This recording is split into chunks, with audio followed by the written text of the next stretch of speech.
What is going on, guys? Perry here, and welcome back to another video. Alas, the Black Ops 6 beta has finally ended, and now we're stuck playing the previous COD for the next month and a half. Thankfully, though, I haven't really played it all this year. I've only been playing about a month, so playing this MW3 isn't really that bad, but I'm sure for a lot of you guys that have been playing since the original release of it, it's probably going to be a little brutal. More than likely, a lot of you guys are probably not going to even be playing COD until the next one drops. I figured in this video I'd talk a little bit about Black Ops and like what I liked, what I disliked. I know I kind of did that in the last video, but I really didn't go into a lot of detail with a lot of different things. As well as I get to play it a lot more, I didn't really stream it all that often. I gotta be honest, my connection was pretty terrible, especially considering the game had a lot of internet connection issues anyways, but I did play it a lot more off stream, so I feel like I can lay out a pretty decent opinion still. So right off the bat, I'll actually say this Call of Duty is probably one of the more completed Call of Duties that I've played in recent times, even if it was just a beta currently right now. Even though I haven't played COD in the last couple of years, I would still periodically check out the other CODs as they came out. Now, I wouldn't grind them or anything, but I would play a couple of matches here and there, and of course, I would check out the betas when they come out, even if it was just for a day or so. So overall, comparably to the other CODs, especially the other betas, I feel this one's been pretty completed. Now, that's not to say there's no issues though, but I'll get to those in a bit. Now let's get into it. The Omni movement. Now personally for me, Omni movement, I'm in love. Love it, absolutely love it. Any game that has movement that allows me to do anything a little more quicker, faster, outplay somebody, I'm all about it. Apex, massive fan, so overall the Omni movement I'm going to be a big fan of. I think they hit the mark pretty well on that, to be honest. I feel there's definitely a lot of scenarios that it could have been worse. Diving on the ground could have taken a longer time to get up. The dive could have felt clunky. The shooting while diving could have felt clunky. But overall, I absolutely love it. I mean, it just feels really good. Being able to run back, forth, side to side, overall just makes everything feel super smooth. And even though I'm a big fan of jetpack games when it comes to Call of Duty, I think they definitely hit the mark when it comes to boots on the ground with this type of movement.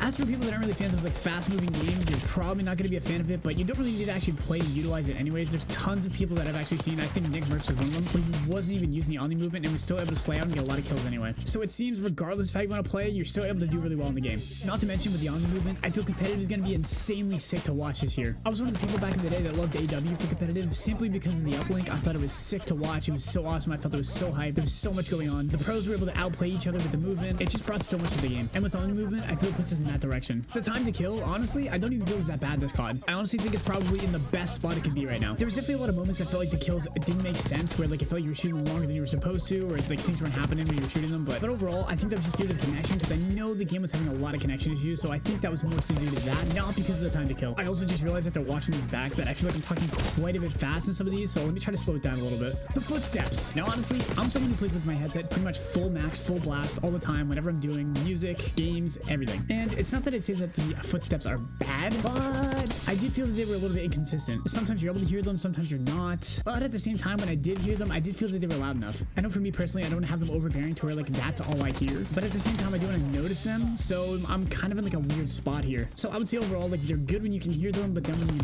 don't hear them, it's like where'd they go? I know they could be wearing Ninja, but I think it just comes down to the overall noise and atmosphere when it comes to the game and everything happening, airstrikes, grenades. But overall, when I can hear the footsteps, I'm definitely a fan. Now, I think the best thing they added to the game was definitely grabbing people and being able to voice chat. I don't think there's even like a reason to complain about that. I think that's just hilarious. I've been seeing clips on YouTube and Twitter. Oh, my bad, X. And that addition is definitely made for some great content, so I don't even know why that would be a negative. It's happened to me one time off stream, and they were just aggressively breathing in my ear. Now, when it comes to the aim assist nerfs, I don't really think it's necessarily a bad thing. Everyone knows for a lot of games, aim assist can be pretty overpowered, Apex being one of them. Well, actually, I think they nerfed that, but I think it's still pretty strong. But nerfing aim assist up close, I don't think it was necessarily bad at all. From my understanding, it wasn't the actual aim assist altogether, it was just the close aim assist. And as good as that is, I think they should just nerf aim assist altogether. I would rather have consistency of less aim assist than randomly having less aim assist up close. And that's just my opinion. I know everyone else's might be a little different, but for me, that's just kind of how I feel. But again, at the same time, I don't think it was necessarily a bad thing. At least they did something about it. As for the look of the game, I mean, I've already talked about this in the previous video. I was a massive fan of Cold War, and this is pretty much the second one. So overall, how it looks, I'm just gonna love regardless. Now, I know there's been a lot of talk about spawns. I've seen it a lot on Twitter. Oh, sorry, X. I don't think I'm ever gonna used to calling it X. But on Twitter, I see a lot of people talking about how they've been working on this game for 4 years, and the spawns are still really bad, especially Babylon. And I've been checking out a lot of videos that people have been posting about the spawns. And truthfully, that's pretty much what we've had back in the day. COD 4, MW2, that's pretty much what we had for spawns. And truthfully, I don't even think that's bad. Especially considering whenever the videos I would check out, it would be them in their spawn solo while the rest of their team is diverse around the map. There really isn't much place for anybody else to spawn anywhere if your team is controlling the rest of the map and you push in their spawn solo. I think the reason that spawns maybe felt a little more chaotic is more so because everyone's running around trying to find out where to go and use the head glitches. And with that just brings a lot of bad spawning, especially because it's not just your team doing that, but it's the other team as well. So overall, I think the spawns are actually pretty decent in the game so far. I just think a lot of people that were actually upset about it were just solo running in by themselves and expecting spawns to change while their entire team was controlling the rest of the map, which isn't really how it works in any game. The overall music and vibe of the game, I mean, who could complain? It's a Black Ops game, you hear the music, you think of Black Ops. I mean, I love it. Absolutely love it. They did a good job with that stuff. And that's all that really needs to be said. They popped off. As for stuff I didn't like about the game, there really wasn't a lot, to be honest. I would say the worst thing for me that in my experience was pretty much the solo play. I think the way matchmaking hands you lobbies where your solo play is just incredibly rough. Comparatively when you're in a party, whether it's people that are really good or even really bad. Parties seem to make the game a lot more bearable overall, because when you're playing solo, I feel like it's physically impossible to do much. Party play doesn't seem to be the play when it comes to this game, because when you're playing solo, you better hope your shot's on. You're playing Formal, Scump, Karma, all in their prime, Patty out of their mind. And that's not to say that it's not enjoyable when you still play like that, but for 4 hours having to sweat so bad in those lobbies when you're playing solo is just unbearable. Well, unbearable comparatively to playing in a party. I don't know if there's going to be a way for them to fix that, but I think overall, I think the matchmaking could be a little better for solo players. You definitely get punished super hard playing solo. It's not that I feel like it should be easy when you're playing solo, but I definitely don't feel like you should be being punished the way you are in the game right now. But overall, it's not the worst thing. I mean, you just gotta make sure your shot's on that day. So either chug a couple monsters or take some G Fuel or whatever you take and then pop on. But if you're expecting to do well when you're tired, whew, you better not even get on. You might as well just watch somebody on Twitch and just watch their gameplay there, because you're definitely gonna have a rough go playing tired. And again, I brought this up a little bit earlier, but packet loss. For some reason, I'm not sure why, but the packet loss in this game was terrible. Now, I have bad connection, but I was looking on Twitter and everything else, and everyone else was complaining about how bad the packet loss was. I know MW3 is like somewhat of the same issue, so I don't know if it's like somehow connected with just their engine itself, but I feel that definitely has got to be fixed for the release, because I feel like it goes hand in hand with how the guns feel and how they connect with the actual people you're shooting, and nobody wants to have an RNG gunfight. I can totally understand my connection having packet loss, but I've seen a lot of people take 1.5 up, like super good internet, and having packet loss consistently. It just made no sense. And yes,